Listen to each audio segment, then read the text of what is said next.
Few people have thought what's going to happen when robots replace 70 to 80% of the human workforce. And it's not just robots, it's also AI systems for many desk jobs, for example. Even receptionists, analysts, office workers, and so on will be replaced by AI systems. Even though they won't be physically robots, they will still be, automated machine systems.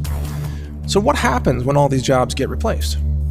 The implications are quite catastrophic to society as we know it today. In fact, they're so catastrophic, this is why the globalists have decided to roll out mass depopulation efforts, because they don't want to deal with the 70% of the population or 80% that's unemployed and, in fact, obsolete. See, it's one thing to be temporarily unemployed. It's a whole different thing to be obsolete, where you have a massive segment of the population that is unemployable because the robots have already taken over. Taxi drivers, even Uber drivers, will be obsolete. You will not have humans driving Ubers. They'll just be automated systems. Deliveries, right? UPS truck drivers, FedEx drivers, long-haul truckers, all obsolete within about 2 to 3 decades at the most. And many other jobs. Warehouse workers, already being replaced by robots in many, many cases, but agricultural workers as well. And so you're going to see robots in almost every sector of society, which means you're going to have a whole lot of unemployed or unemployable people. I mean, ask yourself this question. What happens when over half the population rises up because they've got nothing? No jobs, no incomes, then essentially no food or housing.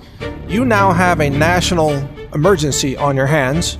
And what does a nation do about that? Well, they're going to demand something. They're going to demand a redistribution of the wealth, basically. They're going to demand a monthly stipend so they can eat. And this is called a universal basic income, UBI. But what it really is a way to prevent the masses from rising up as the jobs get replaced by robots. They're always going to keep you in poverty if you live on the UBI. So you'll never have enough money to get ahead or to have any savings. You'll always be dependent on the government, which means you'll keep voting for Democrats, because Democrats will promise bigger and bigger handouts here. But it's really about making sure people don't riot. Importantly, they don't have any use for you other than your vote. So the only reason that they, the globalists, will want to keep humans alive is to have your vote. But most of the people will be obsolete, and they'll find ways to get rid of you, especially as the UBI becomes overwhelmingly expensive for governments.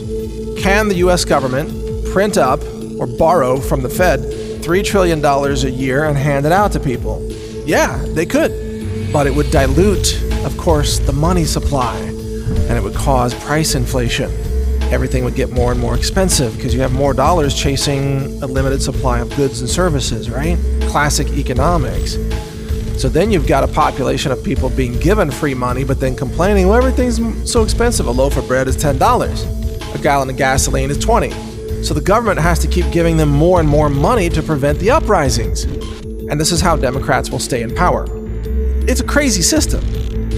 Now, when robots are given personhood, once they become very lifelike, and once they can emulate humanity, then they're going to argue that robots should have personhood, which means robots will be given the rights of citizens, i.e. the right to vote.